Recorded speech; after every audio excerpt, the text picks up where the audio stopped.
The first time Arlen saw the moon bleed, he knew his life would never be the same again. The crimson glow poured over the ancient peaks like a warning, staining the snow with a shimmering red that looked more like spilled destiny than spilled light. He stood alone on the cliff edge, gripping the cold stone until his knuckles turned white, because deep inside he could feel something awakening, something hungry, something royal, something that had been sleeping in his veins all his life without his permission. And on that night, when the world seemed to hold its breath beneath the bloody moon, Arlen realized he wasn't just different. He was chosen. And the world he thought he belonged to would soon fear the truth of who he really was. If you believe in kindness, second chances, and stories that touch the heart, please like, comment, share, and subscribe. Your support means everything and helps us create more stories like this. Arlen had always felt like an outsider among humans. He tried to laugh like them,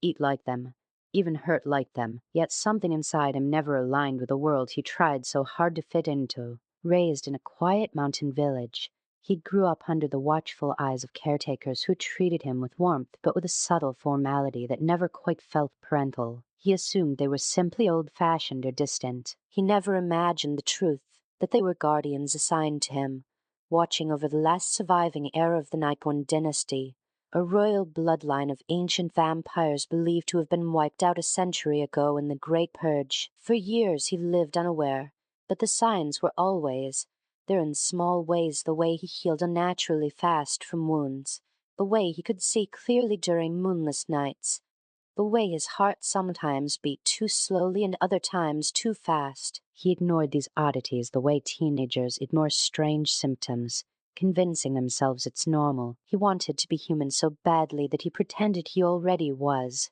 But the crimson moon shattered that illusion. After that night, Arlen felt everything shifting inside him. His senses sharpened to painful clarity. Every heartbeat around him echoed like distant drums. The scent of life pulsed in the air. His reflection, once familiar, now held an unspoken power behind the eyes. The villagers noticed the changes too. They whispered. They avoided him. Some feared him long before they understood why. His guardians kept quiet, thinking they had more time. But destiny rarely waits for those who try to hide from it. The turning point came one evening when Arlen's best friend, Lyra, found him curled beside the frozen creek, gasping as waves of energy tore through his body. He'd begged her not to come close, but she refused to leave him alone. In that moment, something primal took over. His fangs merged, his vision darkened, and for a terrifying second he felt the instinct to sink into the warmth of her pulse. Yet something stronger stopped him, something painful and human and full of love. He forced himself backward,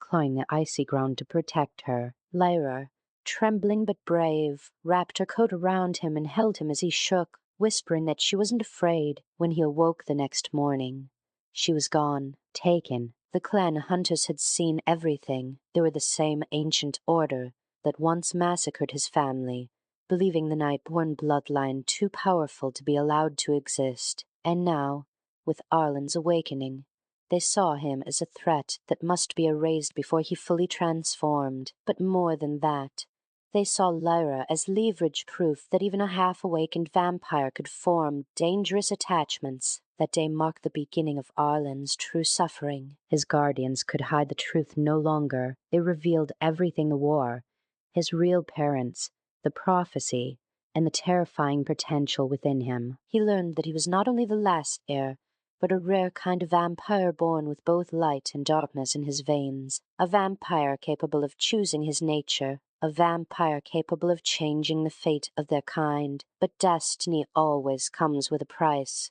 Arlen refused to accept his heritage at first. He hated the idea of becoming what the world feared. He hated that Lyra was taken because of him. He hated his own blood. And yet, buried underneath all that hatred, he felt a spark in instinct telling him that he wasn't meant to run any more. He was meant to rise. He began training with his guardians in secret. The transformation was slow and painful, like learning to rewire every instinct he had ever known. He struggled with thirst, fought against nightmares, and battled the terrifying whisper of hunger in the back of his mind. But alongside the darkness came strength, speed, awareness, a connection to the world deeper than anything he had ever imagined. He learned to hear the pulse of life not as temptation, but as a rhythm of existence. He learned to control the shadows instead of being consumed by them. Slowly, he began stepping into the power that had always been his birthright. But every time he closed his eyes, he saw Lyra, her smile,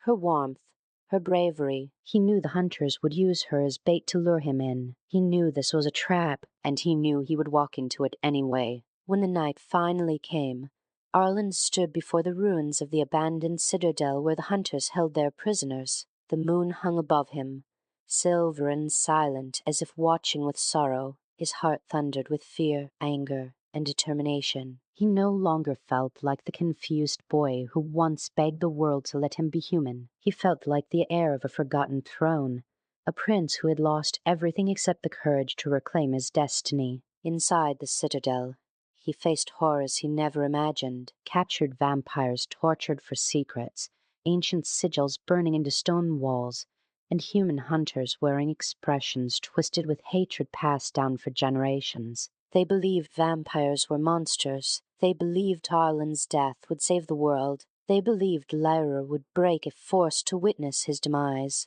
But beliefs can be wrong. The battle that followed was fierce and heartbreaking. Arlen fought not with cruelty but with controlled fury. Every move reminded him that power without conscience is destruction, but power with purpose is justice. He used his abilities not to slaughter but to protect. He disarmed hunters without killing them when he could, shielded other captives, and pushed himself beyond every limit he ever believed he had. The shadows bent to his will. His senses became a symphony of motion and intention. His fear transformed into clarity. When he finally reached Lyra, she was chained but alive.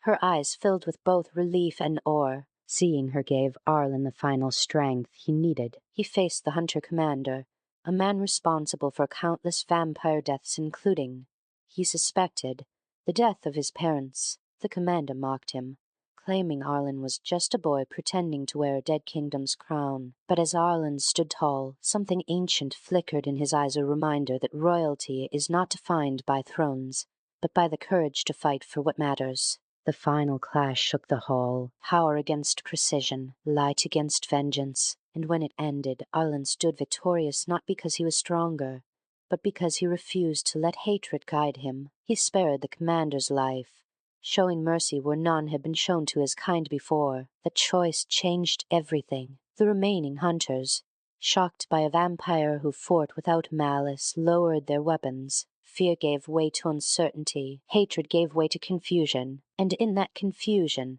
possibility was born. Arlen freed the captives, supported Lyra as she stood, and walked out of the citadel not as a fugitive but as a symbol of something new, a future where vampires weren't monsters hiding in shadows, but a people who could coexist, who could choose compassion over instinct. But even victory carries scars. Arlen returned to the village only to realize he could never fully return to his old life. He had crossed a line that separated the past from the future. He was no longer just a boy searching for belonging. He was a leader, a protector, a royal heir destined to rebuild a kingdom that had been reduced to ashes. Lyra stayed by his side, reminding him that he didn't have to face the world alone. She became his anchor, his reminder of humanity, and the proof that love, whether human or vampire, was capable of healing even the deepest wounds. In the months that followed, Arlen traveled across forgotten lands, seeking surviving clans, building alliances,